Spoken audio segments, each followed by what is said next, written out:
Championship presented by Amsoil. You know we're at ERX Motor Park for the what? The championship. No, the Kenda. This is your final rounds. That's your line. It's written down right there. And that's what I don't even look at that stuff.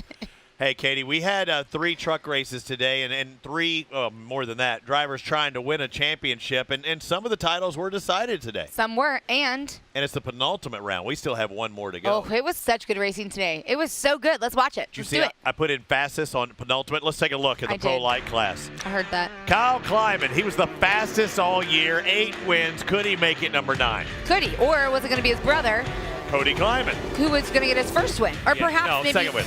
48, though, was in second place. You saw the 151 spin around. That would be Andrew Carlson. But the lights came down to the 42. The yellow Ponzi truck had 8 wins, looking for 9, and he did just that. Sean Morris back there in the blue truck. Red Rover.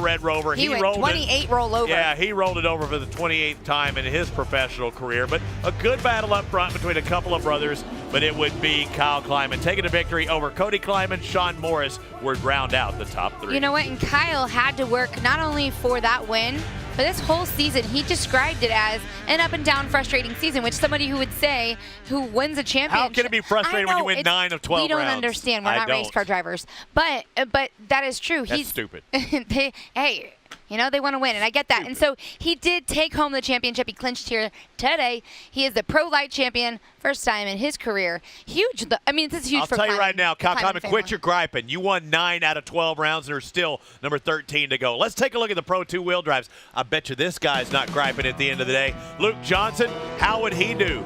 He had 3 wins coming into this round. He had the series points lead. But it was Brad Lovell who Luke knew he had to beat Brad Lovell today to get the championship under his belt, pretty much. Yeah, but he wanted to beat him, needed to beat him, and then you have guys like Carlson that was working his way up that really weren't in that championship picture that he didn't need to tussle with. True, but Brad Lovell's out in front. There's a little rubbing and bumming there. That's racing. And then you have Mikey Vandenheuvel, who has been who's been racing in ERX twice, won both times, and had a little pressure to perform then. But there's a hiccup right there. When you see Andrew Carlson, but forget about it. You see that one in the middle, that sandwich? He's got a flat tire. Andrew Carlson took himself out of that race. Brad Lovell took himself out of the championship, or did he right there? The answer was no.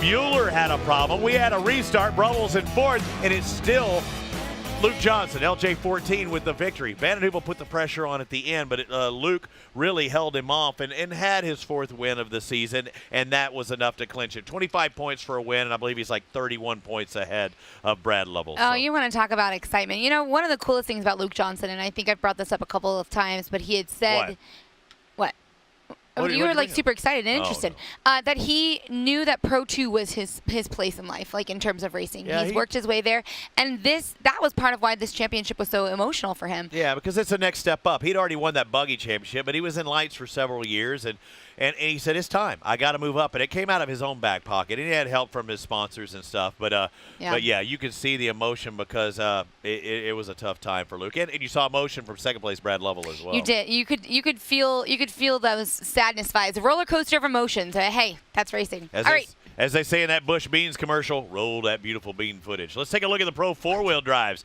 Who would win this one? Would it be Johnny? Would it be CJ? Would it be Scott? Would it be Ross? Would it be Al? Would it be Brad? I don't know. It could be Keegan. Yep, it's going to be Keegan. Watch this guy. He's back there in fourth, but Johnny, he's working his way up to the pack. Yeah, watch him. The big launch is what cost him, though, and he tore up something on that truck. He did. It was a rear end. They were still trying to figure out what it was when it was in the hot pit. But you look at Scott Douglas, he knew this was his track here today. He knew his truck was set up well. He was comfortable, but a couple of guys made that very difficult for him, and thus... One of those being the Bass Pro Shops #2 of Keegan Kincaid. Johnny Greaves looks good at this point in the race. They're just banging, bumping, rubbing against each other until the finish line jump. He overjumps it one time. No longer in that picture, but look at this 3-way battle, Kate. Oh, it was so good. It was so good. They all 3 of them got out smiling out of their trucks. Scott Douglas in front here, but what do you do in the split? When these 2 guys get together, Keegan actually takes advantage, takes the other lane, and takes the lead. This was such good racing. And, you know, Keegan has deserved this win. The whole team deserved this win. He's been definitely struggling. Checkered flag. You see that number 2, Keegan Kincaid. They're spraying the champagne. Look at that smile. He's so stoked. He was happy. It's his second victory of the season, but you didn't see too much disappointment from CJ Greaves because he's well on his way to winning another Pro 4 championship. Johnny, his dad, who was second in points, they took him out of it. We had him in the hot pit, and I got to say, Johnny – what? you felt for him. You could tell. I mean, that truck he was so He was only far. 4 points behind in the championship when he was in front, and even if CJ's behind, that's a 2-point difference. So it could have been 2 points going to the final round. It's not. Yeah, no, it's not. And you know what? Keegan deserved that win. CJ Greaves fought for that second, and Scott Douglas for all that he had in the start of the race. He dealt with some issues there mid-race, but that third place is really hey, TORC Racing, it's just like crack. You're addicted to it. We want you to stick around. Stop number 13 of TORC, the Off-Road Championship presented by Amazon. Make sure you join us. It literally is the Kenna final round next time. Ooh, round 13. We'll see you there. Very nice. Why do you have a cookie in your hand? That's crack. No, it's a cookie. What's wrong with you?